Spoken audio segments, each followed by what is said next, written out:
हर हर महादेव, जय भोलेनाथ। नमस्कार, मैं साधना पांडे मार्गदर्शन पे आपका स्वागत करती हूँ। तो चलिए दोस्तों, आज हम पहुँच गए नवरात्रि के छठे दिन।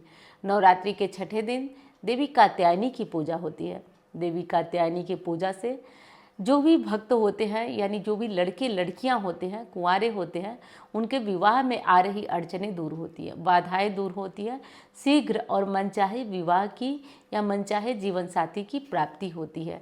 तो ये है नवरात्रि के छठे दिन का रहस्य और देवी कात्यायनी की पूजा का महत्व।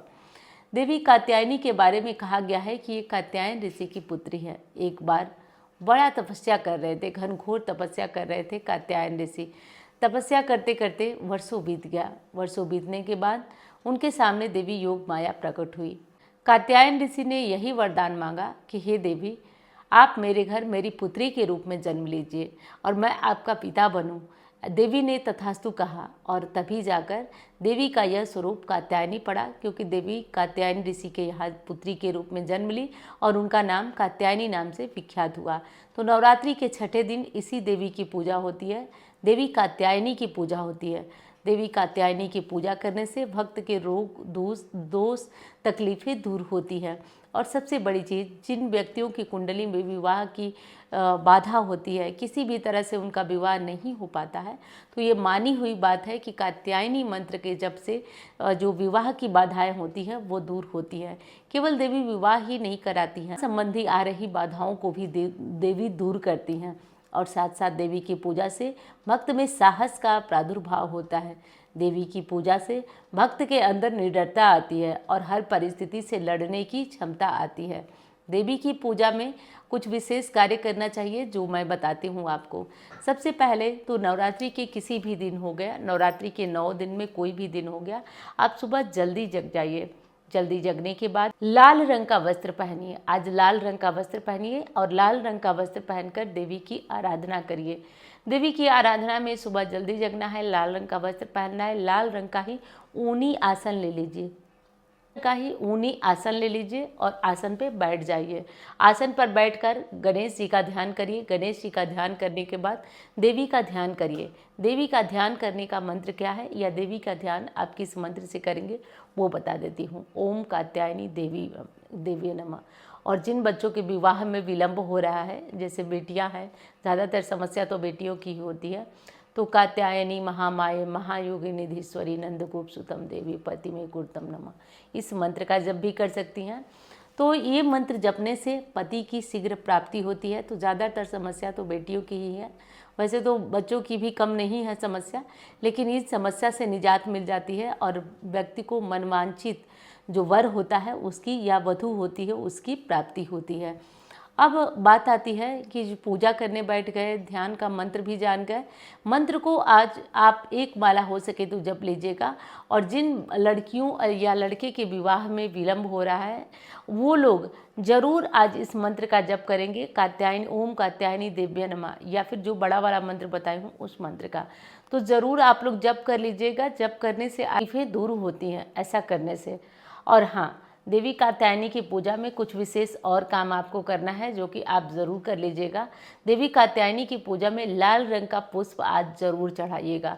लाल रंग का पुष्प आप ज़रूर चढ़ाइएगा। देवी कात्यायनी को श्रृंगार सामग्री भी आप चाहे तो चढ़ा सकते हैं। जिन बेटियों के विवाह में विलंब हो रहा है वो क्या करें? जिन बेटियों के विवाह में विलंब हो रहा है वो श्रृंगार की कुछ सामग्रियाँ ले लें। श्रृंगार की सामग्रियों में हरी सामग्री ले लें, जैसे हरी चूड़ियाँ ले लें, हरे कड़े ले लें, हरे रंग के रबर बैंड ले लें। तो इस तरह से चीज़ें ले लें, बिंदी ले लें, चढ़ाकर किसी किन्नर को दान करें।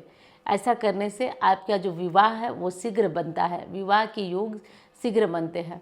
और अगर किन्नर नहीं मिल पाता है, आपको दिक्कत है, तो आप इसे किसी बड़ी उम्र की महिला को देकर प्रणाम करें। ऐसा करने से भी विवाह के योग बनते हैं।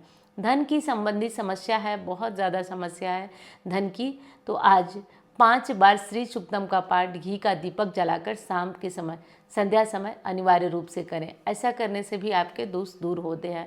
और ये जो श्री सूक्तम का पाठ होगा वो देवी की मूर्ति के सामने, देवी लक्ष्मी की मूर्ति के सामने बैठकर नहीं, देवी की जो मूर्ति है देवी दुर्गा की, कहा भी गया है ना, तू ही लक्ष्मी तू रुद्राणी, तो देवी ही सब अवतार हैं, तो इनके सामने बैठ करके और आप 5 बार श्री सूक्तम का पाठ करिए। ऐसा करने से भी जो धन की तकलीफ़ें हैं वो धन की तकलीफ़ें दूर होती हैं, परेशानियां दूर होती हैं।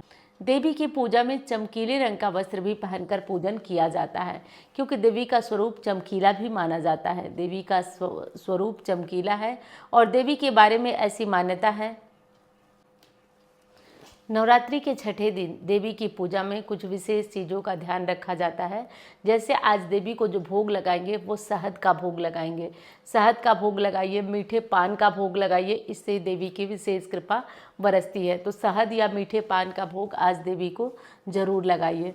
आज देवी की पूजा में और विशेष चीज़ों का ध्यान रखना है। देवी की पूजा में ये विशेष चीज़ ध्यान देना है कि आज कात्यायनी देवी को आप आज सिंदूर जरूर चढ़ाएं। अगर सुहागिन महिला है तो सिंदूर जरूर चढ़ाएं। ऐसा करने से आपके दाम्पत्य जीवन जो है वो चमकता रहता है और हर तरह की बाधाएं तकलीफ़ें दूर होती हैं। तो आज सिंदूर जरूर चढ़ाइएगा। आज देवी के सामने बैठ करके श्री सूक्तम का पाठ, हाँ ये तो मैं बताई हूँ आपको। आज देवी के सामने बैठ करके घी का दिया जलाकर श्री सूक्तम का पाठ ज़रूर कर लीजिएगा। आप सभी ध्यान से करिएगा, इससे आर्थिक जो तंगी है वो दूर होती है। आज देवी के सामने बैठ करके आपको हर स्थिति में देवी का ध्यान ज़रूर करना है। देवी का ध्यान करिएगा। देवी ब्रह्मांड की सुंदरी के रूप में भी जानी जाती हैं। देवी की पूजा से हर तरह के दुख, तकलीफ और कष्ट दूर होते हैं। कात्यायनी देवी भक्तों की मनोकामना पूरी करती हैं और मनवांछित वरदान की प्राप्ति कराती हैं। कात्यायनी देवी की पूजा वो अवश्य करें जिनको किसी तरह से आपूर्ति का यानी कोई चीज़ जिनकी पूरी नहीं हो रही है, वो कात्यायनी देवी की पूजा अनिवार्य रूप से करें। तो जिनकी संतान नहीं है वो भी करें, जिनका धन नहीं है वो भी करें। और आज मीठे पान चढ़ाकर आप लोगों में बांट सकते हैं। आप अगर व्रत नहीं है तो इसे खा भी सकते हैं। और आज शहद का भी भोग देवी को ज़रूर लगाइएगा। शहद का भोग लगाने से भी देवी की विशेष कृपा